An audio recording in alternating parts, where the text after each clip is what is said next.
Okay, think about it. For like 70 years, we've all watched sports the same way, through a little box in our living room. Well, that whole era is coming to an end. We're at a massive inflection point, a whole new way of experiencing live events. Seriously, I'm going to say it again because this is a huge deal. The flat screen is dead. Yep, the entire idea of just passively watching a game from one fixed angle, that's about to feel as old as a black and white TV. So, if the TV isn't the main stage anymore, what is? Where are we going to watch the biggest games? Well, the answer might be a lot closer than you think. In fact, you might be sitting in the next arena right now. That's right. We're talking about your own personal virtual courtside seat. And you know who's betting big on this? The NBA.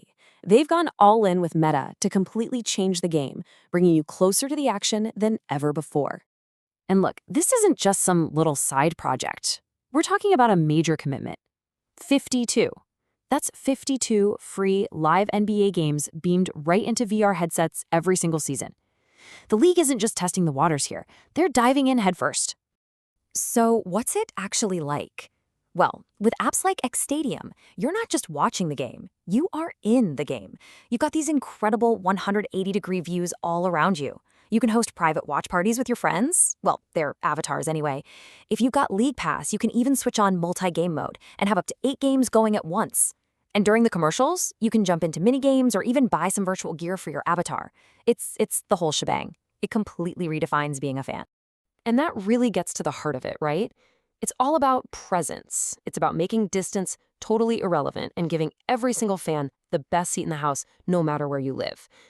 But what does it actually feel like? Okay, so like with any brand new tech, you've got the amazing promise, and then you've got the reality of version 1.0. So let's get real. What's it actually like to sit through a whole 2.5-hour game inside a VR headset right now? First, let's talk about the wow moments. And trust me, they are seriously wow. People say it's a genuine feeling of actually being there. The camera angles, forget TV. You can be sitting at the scorer's table or even right behind the hoop. But the thing that really blows your mind is the sound. You hear everything. The unfiltered chatter from the courtside mics, players talking trash, coaches screaming out plays, the squeak of the shoes on the hardwood. It's a raw, authentic experience you just can't get anywhere else. So here's the bottom line. When it works, it is absolutely mind-blowing. That feeling of being there is legit. But, and it's a big but, it's a trade-off right now. You get this amazing immersion, but it can also come with some real-world discomfort and weirdness. The experience isn't perfect, not by a long shot, and it's important we talk about why. Right. Isn't flawless yet. That little word yet is doing a lot of work there, isn't it? Because while the potential is just massive, this version 1.0 has some pretty big bumps in the road. All right, let's get into the reality check. First, there's the physical side. I mean, wearing a headset for an entire game can lead to what people are calling tired eyes and a twisting neck. Makes sense. Then you've got the camera work. Imagine a fast break. The camera suddenly switches and you get this hectic camera warping that can make you feel kind of dizzy. The default view is often too low, too, so it's hard to see the plays develop. And then, the weirdest part, the commercial breaks. That amazing feeling of being in the crowd just disappears, and you're suddenly all alone in this virtual room. It's a little lonely, honestly.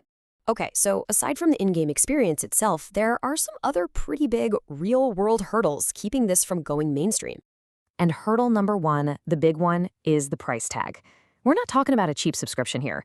The ticket to get in the door is a headset that starts at $499. That's a serious chunk of change for the average fan, no matter how cool it is. And get this, here's where old-school problems crash into the future. You can spend all that money on a headset, get all hyped to watch your local team, and bam, you're blacked out. Yep. The same annoying broadcast rules from cable TV still apply in the metaverse. It doesn't matter that you're in a virtual world, your real-world zip code can still block you from the game. So why do things like weird camera cuts feel so jarring? Well, it's actually all about our brains. We're wired to expect things to move a certain way. So when a player takes a jump shot, your brain already knows what that arc should look like. If the VR gets it even slightly wrong, the whole illusion just breaks. That's what happens with those camera warps. It's not what our brain expects, and it pulls you right out of the experience.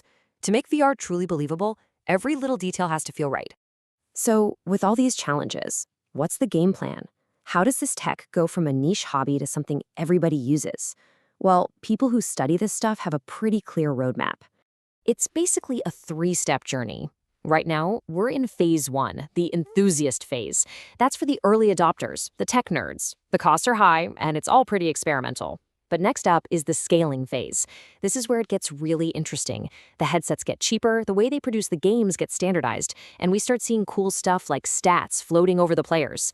Then, by the early 2030s, we hit the mainstream phase. Imagine lightweight hardware, more like a pair of glasses, that's actually affordable. At that point, watching a game in VR won't be a weird niche thing. It'll just be a normal feature, like watching in 4K is today. And that brings us all the way back to the big question. Is your living room the next great sports arena? Look, the tech is still super early, and the problems are real. But the vision, it's powerful. And the money is already pouring in to make it happen.